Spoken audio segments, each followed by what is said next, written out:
I might be a bit late to the party, but I was recently wondering on what topic my next YouTube video should be, and thought that sharing my viewpoint from a filmmaker's perspective on a TV show that definitely caused a lot of controversy might be an interesting idea. In order to become a better storyteller and gather visual inspiration, I often binge watch a show every week or like a couple of movies that have been on my list. And then of course I analyze everything that I have seen. By the way, I also made a video about developing your visual language as a filmmaker, so you can check it out here in the link. Okay, anyways, back to the video. I'd really like to share with you my thoughts and impression on Euphoria, what we can learn from it when it comes to out-of-the-box storytelling, writing, visual composition, and cinematography as a whole. Something that really stood out to me more than the lighting and the colors of the Ektachrome film stock were actually the camera movements. The camera seems like it's floating, giving it an ethereal quality matching the show's mood. Those movements are building a certain energy while tying the different storylines together.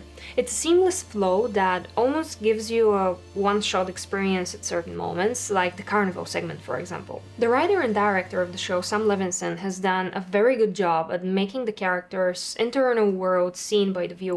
Their emotional world is front and center, helping to build a lot of depth and understanding. I'm sure you could find yourself loving, then hating, and then loving a character again because they're very multidimensional. And one of the other things I was a big fan of were the introspections that were a big part of the series, and that is again another element in building the emotional realism of these characters. All of those scenes were seamlessly tied together to the main story. I guess the most extreme example would be the party scene, where after Rue takes a drug and the hallway starts turning upside down and she is actually the only moving subject struggling with the room turning, while everyone else is seemingly staying at one spot. That was actually achieved with all of the extras being tied to the floor, but there were also other more minimalistic moments where a thought of someone's head will be the spark that makes them wander in their mind, and the viewer will also be taken on that journey. And that really is an extremely hard thing to achieve because there are so many storylines tied together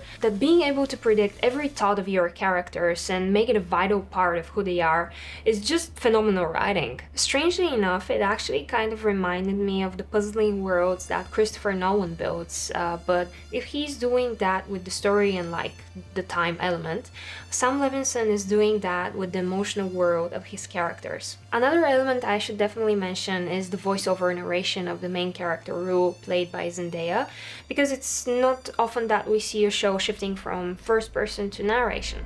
The other thing about depression is it kind of collapses time. Bro, are you listening? Suddenly, you find your whole days blending together to create one endless and suffocating loop.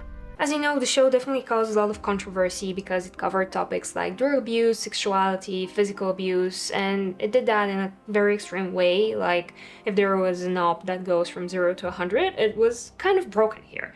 But you know, the main problem with people who didn't like the show is coming from the fact that they're searching for realness, or more specifically their realness, which I think is kind of subjective. The show discusses some very important topics, but it's also raising them to a very extreme level while it's concentrating them between a group of high school students. So that's not a lot of people and it's a lot of problems.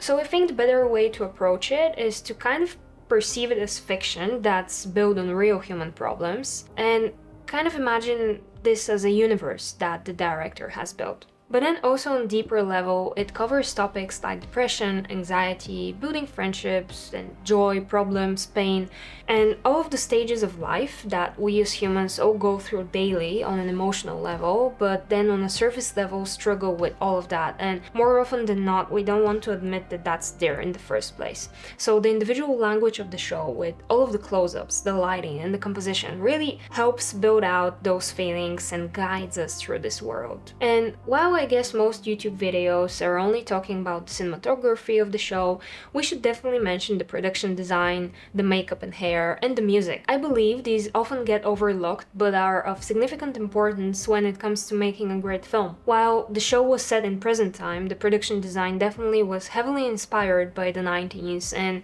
you can just see a lot of vintage elements in it. The makeup was really important. I read somewhere that it was influenced by how the characters were feeling as their individual stories were unfolding throughout the series. The makeup artist, Doniella Davy, says that every look had an intentional palette and style meant to propel the character's storylines and the arc forward. She was inspired by Gen Z makeup looks online and also from the 60s and 70s female rock icons. For example, in the start of the show, Ju's makeup is colorful and hopeful, but then it begins to shift to a darker direction, showing her struggles and what the character is experiencing. Also, another great example from the carnival scene is Rue's makeup. There are actually gold glitter upside down triangles beneath her eyes that are meant to evoke a sad clown look, reflecting how she's feeling out of control emotionally. And as Sam Levinson said, his goal was to achieve emotional realism, and makeup is an emotionally evocative element.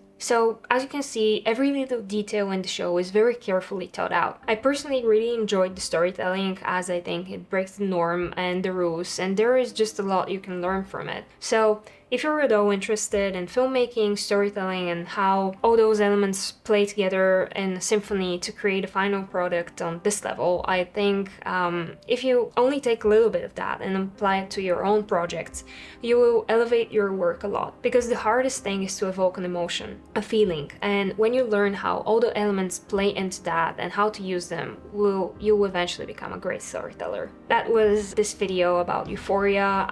It's very different from what I've done so far, so let me know if talking about movies and shows is something that you'd like to see me doing more of, and yeah, do let me know in the comments below. See you in the next one.